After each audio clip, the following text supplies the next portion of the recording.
Hi friends, welcome to all of you on my PNP one exam target. दोस्तों, जैसा कि आप लोग जानते हैं, इकोनॉमिक्स में मैंने बैलेंस सप्लीमेंट की क्लास कंप्लीट की हुई है। थोड़ा गैप इंटरवल थोड़ा ज़्यादा हो जा रहा है। उसका रीज़न ये है कि व्यू बहुत ज़्यादा नहीं आ जा रहा है। मैं सोच रहा हूँ कि हर वीडियो पे एटलीस्ट 100 व्यू पहुँचे तो मैं नेक्स्ट क्लास स्टार्ट करूँ, ताकि मुझे लगे कि एक्टिव पार्टिसिपेशन आप लोगों को कायदे से है। चलिए, कोई बात नहीं, आज हम स्टार्ट करते हैं poverty. Poverty one of the most important chapter in economics for competitive exam as well as academic. दोस्तों, पॉवर्टी के लिए थोड़ा सा अच्छी अंडरस्टैंडिंग चाहिए। बहुत समझ में नहीं आता कहाँ से स्टार्ट करें, कैसे पढ़े। तो मैं एकदम बेसिक से कैसे पॉवर्टी का स्टार्ट हुआ, इवोल्यूशन कैसे हुआ, उस तरह से बेसिक से पढ़ाना शुरू करूँगा, ताकि आपको और अच्छे समझ में आए। हो सकता है 2 से 3 क्लास लग जाए। आइए देखते हैं पॉवर्टी। सबसे पहले पॉवर्टी होती क्या है, आइए इसको समझते हैं। पॉवर्टी, दोस्तों, आप गरीब हैं या अमीर हैं, आप कैसे निर्धारित कर सकते हैं? आप यदि गरीब हैं तो कैसे हैं, और यदि अमीर हैं तो कैसे हैं, किस आधार पर आप निर्धारित करेंगे, ये हमको बताइए। और गवर्नमेंट ऑफ इंडिया को ये डिसाइड करना होगा कौन गरीब है कौन अमीर है, तो कैसे डिसाइड कर पाएगा? ये बड़ी मुश्किल है। जैसा कि आप लोग जानते हैं कि 1947 से पहले इंडिया इंडिपेंडेंट तो था नहीं, अपनी खुद की पॉलिसी फॉर्म नहीं कर पा रहा था। 1947 से पहले इंडिया अपनी खुद की पॉलिसी नहीं फॉर्म कर पा रहा था, अपने खुद के रूल रेगुलेशन नहीं चला पा रहा था, तो कैसे बना पाता? तो उस समय तक इंडिया को नहीं पता था कि कैसे क्या करना है, क्या नहीं करना है, पॉवर्टी जिसको कहते हैं, ये सारी बातों के बारे में वो विचार नहीं कर पा रहा था। फिर आया एक साल 1962। कौन सा साल आया? 1962। पहली बार यदि पॉवर्टी के बारे में विचार किया गया तो 1962 में किया गया। ये किसने किया? तो प्लानिंग कमीशन की वर्किंग कमेटी। किसने? प्लानिंग कमीशन की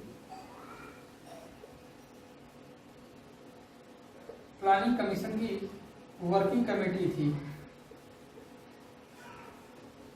वर्किंग कमेटी ने बताया कि on the basis of ICMR, Indian council for medical and research organisation जो है, ICMR मेडिकल एंड रिसर्च, इसके आधार पर इन्होंने बताया यदि कोई व्यक्ति ₹20 कितना? ₹20 पर कैपिटा पर मंथ के हिसाब से, 1962 में यह था estimation, per capita per month के हिसाब से ₹20 यदि खर्च करता है फॉर रूरल एरिया। किसके लिए? रूरल एरिया के लिए। और ₹25 क्या? ₹25 पर कैपिटा पर मंथ यदि खर्च करता है फॉर अर्बन एरिया।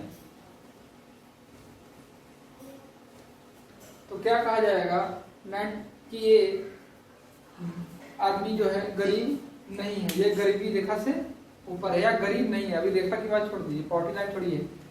मैंने क्या कहा कि 1962 में पहली बार प्लानिंग कमीशन की वर्किंग कमेटी ने ICMR के रिकमेंडेशन के आधार पे उसने कहा कि यदि कोई व्यक्ति गांव का है, रूरल एरिया का है, तो ₹20 पर कैपिटा पर मंथ के लिए खर्च करता है तो वो गरीब नहीं है। और यदि ₹25 पर कैपिटा पर मंथ के लिए शहर का, अर्बन एरिया का व्यक्ति खर्च करता है तो वो गरीब नहीं है। दोस्तों, इसके बाद ये बहुत सेटिस्फैक्ट्री नहीं था।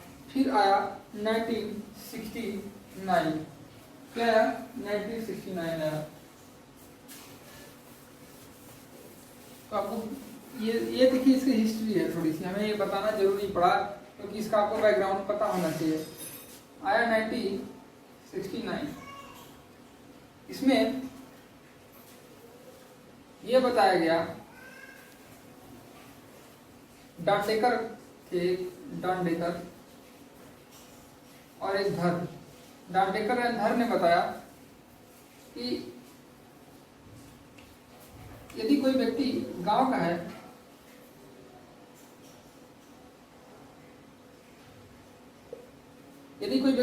है, तो उसको और रूरल, उसको 2400 calorie per day, 2400 calorie per day intake करना चाहिए, मतलब खाने के लिए। यदि वो इतना कर पाता है, यदि वो इतना कर पाता है तो गरीब नहीं होगा। और शहर का आदमी 2100 कैलोरी पर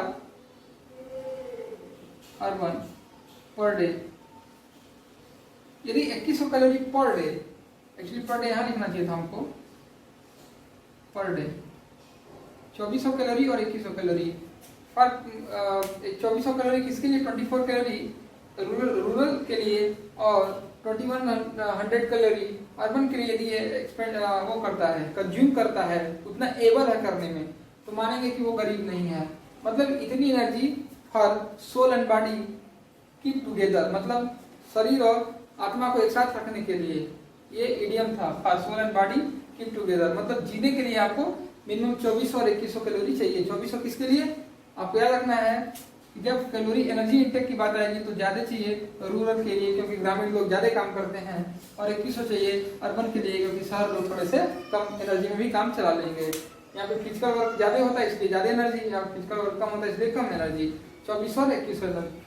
अब ये थी बातें हमारी पॉवर्टी के लिए, पर बहुत सारी कमेटियां बनी, उनकी बात हम बाद में करेंगे। आइए पहले पॉवर्टी को आप समझ गए होंगे कि पॉवर्टी कब होती है।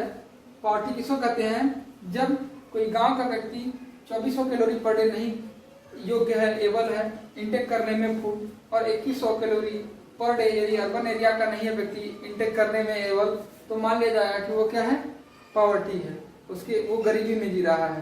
तो ये है पॉवर्टी की बातें। अब आइए मेजरमेंट ऑफ पॉवर्टी क्या है उसको देखते हैं, वो इम्पोर्टेंट है, वहां से हम सीखते हैं।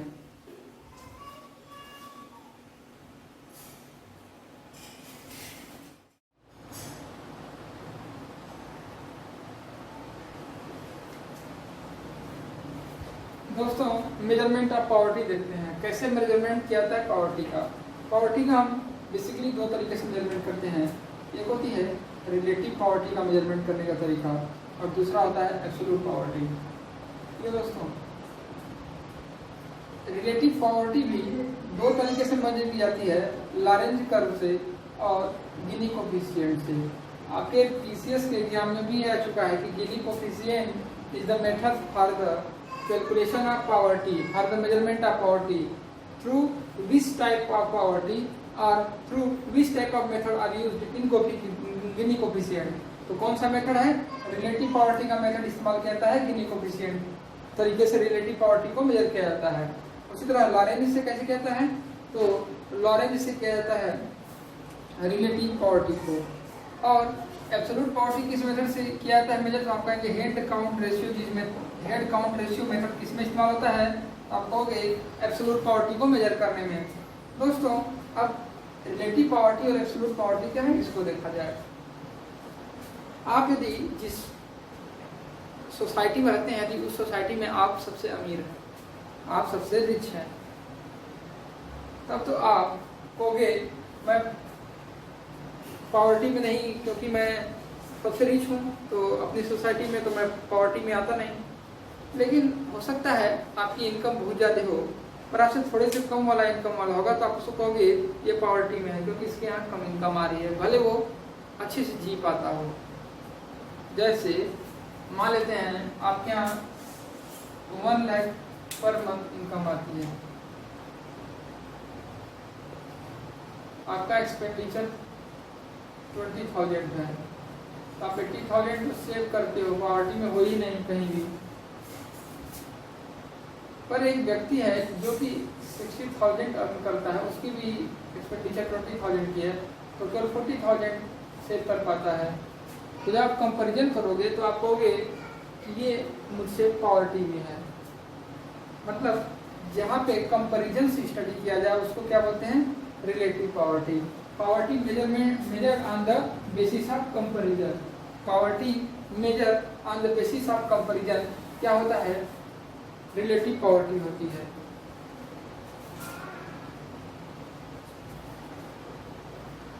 On the basis of comparison और एब्सोल्यूट पॉवर्टी क्या होती है? एब्सोल्यूट पॉवर्टी में होता क्या है दोस्तों की एक लाइन गवर्नमेंट ऑफ इंडिया क्या करती है या कोई भी जो सरकार एब्सोल्यूट पॉवर्टी इस्तेमाल करती है। देखिए इंडिया में वाइडली स्प्रेड है पॉवर्टी, बहुत ज़्यादा गरीबी थी। यदि गवर्नमेंट ऑफ इंडिया सबको पॉवर्टी में काउंट करने लगे या उसमें पॉवर्टी को बहुत ज़्यादा दिखाने लगे तो उसको रिमूव करने के लिए भी गवर्नमेंट को बहुत सारे प्लानिंग कराने पड़ते हैं। तो जब रिमूव करने के लिए ही प्लानिंग कराने पड़ेंगे गवर्नमेंट को तो बहुत खर्च करना पड़ेगा पॉवर्टी रिमूव करने पे।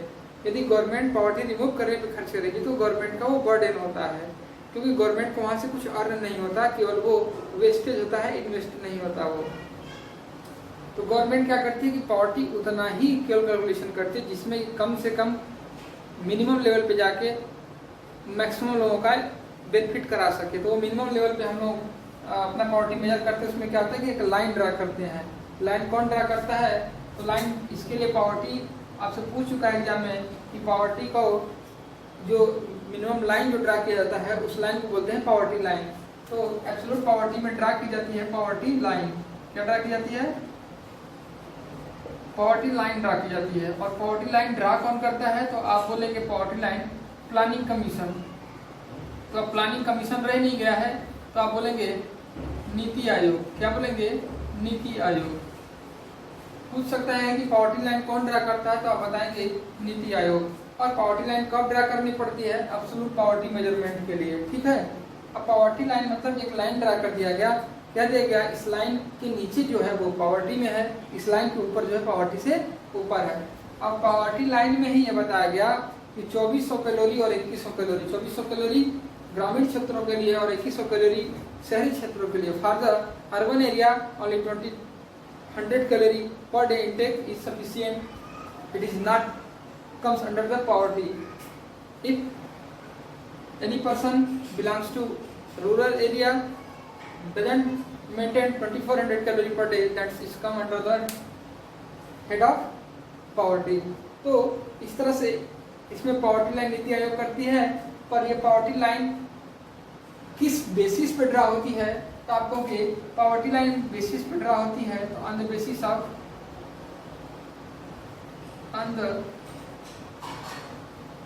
basis of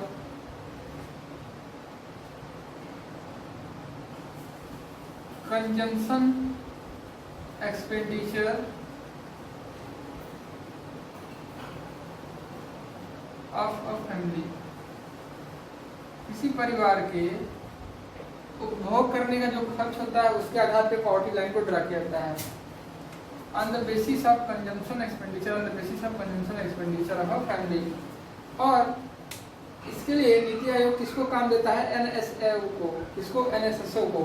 एनएसएसओ क्या करती है कि सर्वे करती है होम टू होम और पता करती है कि कौन इतना इंटेक कर रहा है, कौन इंटेक नहीं कर रहा है। उसके हिसाब से उन्होंने पॉवर्टी लाइन ड्रा किया और बताया कि इस लाइन से जो नीचे होगा वो पॉवर्टी में होगा, इस लाइन से जो ऊपर होगा पॉवर्टी से ऊपर होगा। दोस्तों अब ये तो रह गई हमारी मेजरमेंट ऑफ पॉवर्टी। दो तरीके से, relative poverty, absolute poverty. Relative poverty में दो हैं, लॉरेंज कर्व और गिनी कोएफिशिएंट, ये बात की बातें हैं। और रिलेटिव पॉवर्टी में बेसिस ऑफ कंपैरिजन होता है। और एब्सोल्यूट पॉवर्टी कैसे? पॉवर्टी लाइन के बेसिस पे। पॉवर्टी लाइन कैसे आधार, पॉवर्टी लाइन किस बेसिस पे बनाया जाता है? तो on the basis of consumption expenditure of a family. अब पॉवर्टी लाइन बनाता कौन है? नीति आयोग बनाता है। नीति आयोग ये काम किसको देता है? नीति आयोग ये काम देता है एनएसएसओ को कि आप क्या करिए, आप कंजम्पशन एक्सपेंडिचर को जाइए सर्वे करिए और उसके बेस पे हम पॉवर्टी लाइन को ड्रा करेंगे। इस पॉवर्टी लाइन से जो ऊपर होगा वो पॉवर्टी में नहीं होगा, जो नीचे होगा वो पॉवर्टी के अंदर आएगा। अब ये मेथड जो होता है पॉवर्टी लाइन को ड्रा करके उसके नीचे वाले को पॉवर्टी कर देना और ऊपर वाले को पॉवर्टी न कहना, वो पॉवर्टी लाइन ड्रा करने का मेथड होता है हेड काउंट रेशियो मेथड। क्या होता है? Head count ratio method. दोस्तों ये बहुत एक ब्रीफ नॉलेज है बट इट्स वेरी इंपॉर्टेंट। इस एब्सोल्यूट पॉवर्टी को मेजर करने का तरीका क्या है? Head count ratio. और हेड काउंट रेशियो से क्या डिसाइड किया जाता है? Poverty line. पॉवर्टी लाइन कौन बनाता है? नीति आयोग बनाती है। नीति आयोग ये काम किससे करवाती है? एनएसएसओ से करवाती है। एनएसएसओ क्या करती है? Consumption expenditure of a family calculate करके नीति आयोग को देती है। नीति आयोग उस आधार पे पता करता है कि कितना कंजम्पशन करना है, कितना कंजम्पशन पर व्यक्ति को नहीं करना है। वहाँ से पॉवर्टी लाइन ड्रा करती है।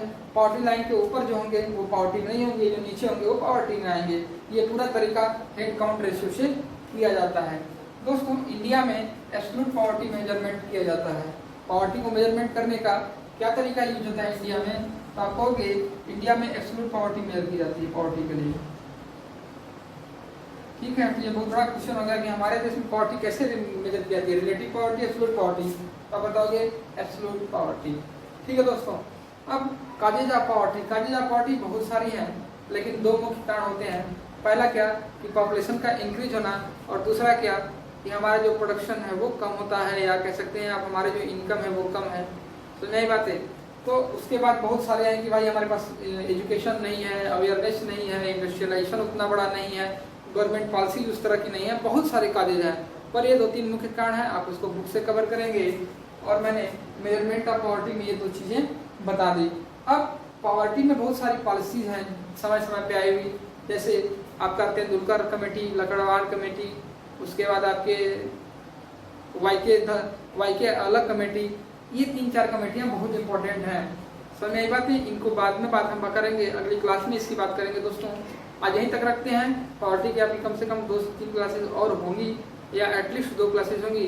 आज यहीं तक रखते हैं। मेरी क्लास यदि अच्छी लग रही हैं तो ज़्यादा से ज़्यादा लाइक शेयर सब्सक्राइब करें, और PMP वनडे के टारगेट की फैमिली को बढ़ाएं। दोस्तों, जय हिंद, जय भारत।